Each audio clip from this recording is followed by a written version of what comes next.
श्री कृष्ण गोविंद हरे मुरारे, हे नाथ नारायण वासुदेव। श्री कृष्ण गोविंद हरे मुरारे, हे नाथ नारायण वासुदेव। कर्मण्य कर्म यः पश्येद कर्मणि च कर्म यः, सा बुद्धिमान् मनुष्येषु सा युक्तः कृष्ण कर्म कृत। भगवान श्री कृष्णचंद्र जी अर्जुन जी को श्रीमद् भागवत गीता के अध्याय 4 के श्लोक संख्या 18 में यह उपदेश देते हैं कि जो मनुष्य कर्म में अकर्म देखता है और जो अकर्म में कर्म देखता है वो मनुष्यों में बुद्धिमान है। ऐसा मनुष्य योगी है और वही मनुष्य संपूर्ण कर्मों को करने वाला अर्थात कृतकृत्य है। इसका भाव ये है कि जो व्यक्ति, जो जीव कर्म करते हुए निर्लिप्त रहे, अर्थात जिसमें कर्ता का अभिमान न हो और जो फल की इच्छा न रखे, उसे कर्म में अकर्म देखना कहते हैं। और निर्लिप्त रहते हुए अर्थात कर्ता के अभिमान और फल की इच्छा को त्याग करके कर्म करना अकर्म में कर्म देखना है। इन दोनों से ही कर्मयोग की सिद्धि होती है। कर्मयोगी कर्म करते हुए अथवा कर्म न करते हुए प्रत्येक ही दशा में निर्लिप्त रहता है, वो लिप्त नहीं होता है।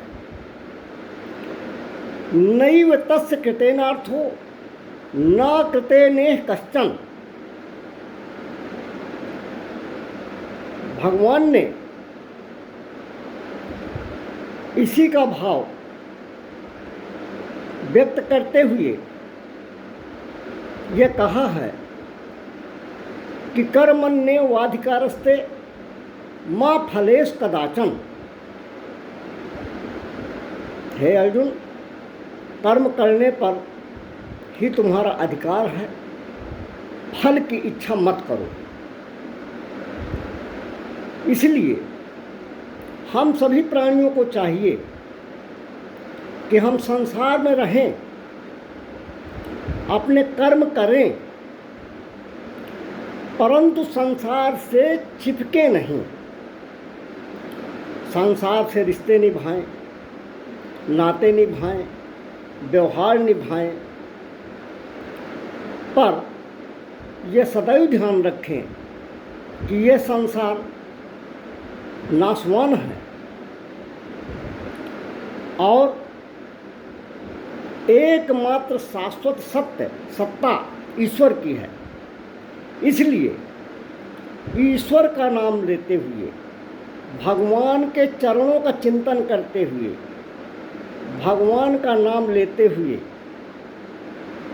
अपने कर्मों को संपादित करें। अपने कर्मों में कर्तापन का अभिमान और फल की इच्छा न रखें। कर्तापन के अभिमान और फल की इच्छा का त्याग करें। आपका जीवन योगी की तरह होगा, आप बुद्धिमान रहेंगे और जब आपका जीवन योगी में हो जाएगा, कर्तापन का भाव नहीं रहेगा, फल की इच्छा का भाव नहीं रहेगा, तो ऐसी दशा में आपकी बुद्धि भगवान को, ईश्वर को पकड़ पाएगी। ईश्वर के चिंतन में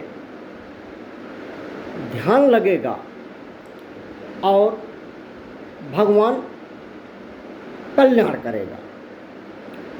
जय श्री राधे कृष्ण, जय श्री सीताराम।